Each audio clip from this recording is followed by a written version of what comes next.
Planning what to do with your money on payday can feel like a stressful experience, and this stress can lead to people making poor financial decisions and just not even taking the time to prioritize such an important part of building wealth and being financially stable. I know how this feels because this was exactly how I felt. Fast forward to now, and I am now in a position where I don't even look at my bank account on payday, simply because I have everything scheduled and automated. So once my pay hits my account, it's then distributed to where it needs to be without me even doing anything. So in this video, I want to help you with a 9-step plan on where to allocate money and what steps to take. Number 1, essentials first. Step 1 is making sure that when your pay goes in, it's put straight towards your rent, mortgage, electricity, water bill, and other essentials. When you prioritize your essentials first, this will allow you to get a good picture of how much money you are spending. A general rule of thumb for your essentials is aiming to keep these costs around 60% or lower on your overall budget, and keeping your mortgage or rent below 30%. So if you have a budgeting app or spreadsheet that allows you to track these expenses and show the percentages, that is a great way to look at where you can make some cuts to your budget and how well you have your expenses planned out. Number 2, starter if or when fund. Step 2 is the starter if or when fund.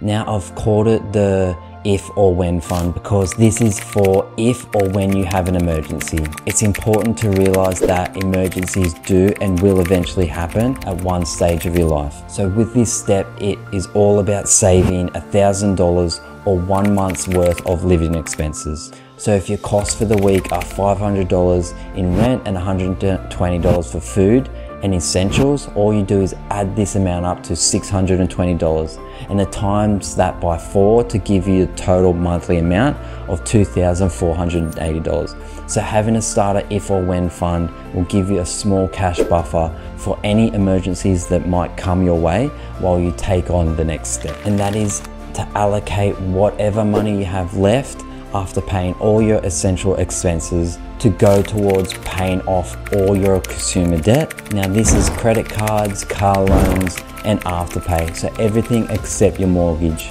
This will take some sacrifice to give up certain things to get the debt paid off, but not only will this give you a good peace of mind, but also create good habits to stay away from consumer debt. This will also create more margin in your budget and put more of your money back into your pockets. Now there's a couple of ways to tackle debt. There's the debt snowball method where you list all your debts from smallest to largest, and you start with paying the smallest debt off first and work your way up to the largest debt. By paying the smallest off first, this creates quick wins along with money back into your budget faster. Then there is the debt avalanche, and this is where you pay the debt with the highest interest off first and work your way to the smallest interest.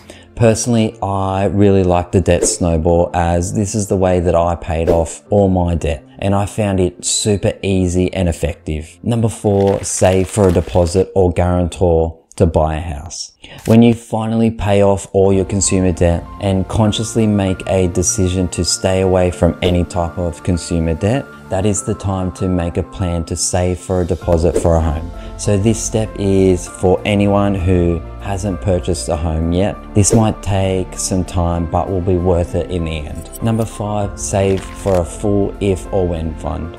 After setting aside a starter emergency fund and tackling your consumer debt, it's time to build a solid safety net. Your full if or when fund should cover 3 to 6 months worth of living expenses.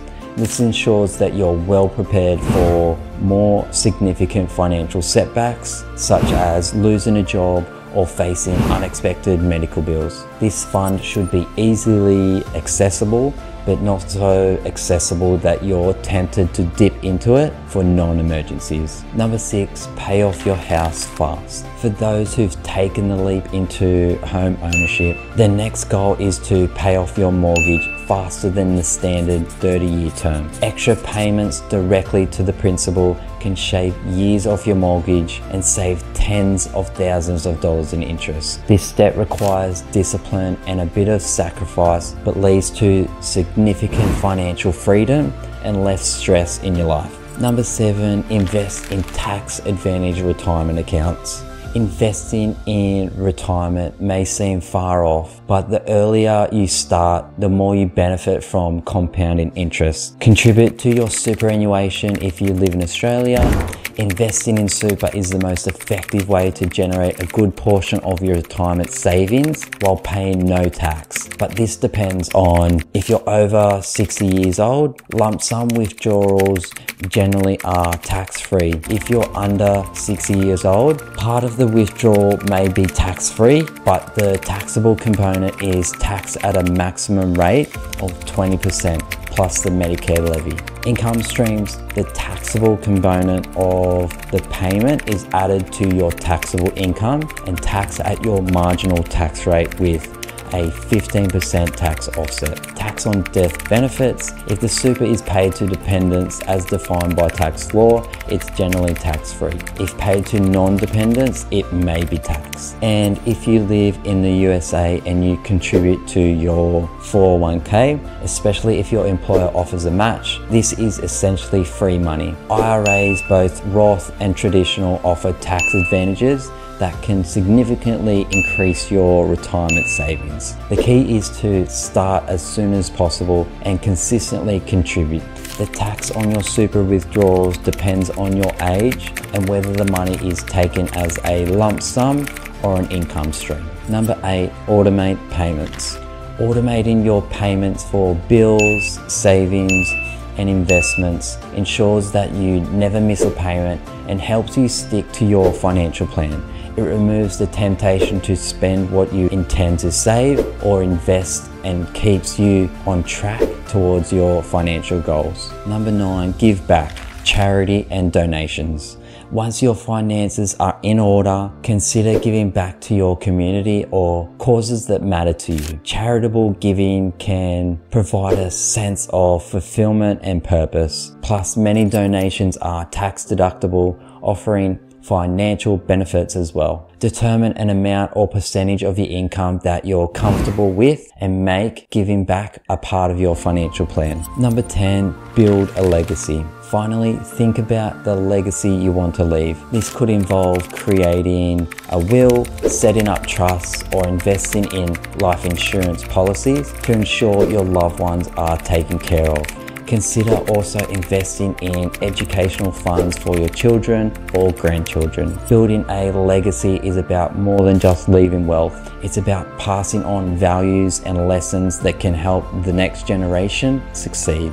Well, I hope you got some value out of this video. If you did, please consider subscribing and sharing this with someone who might need a little extra help. This gets more eyes on my channel and will get pushed into the YouTube algorithm.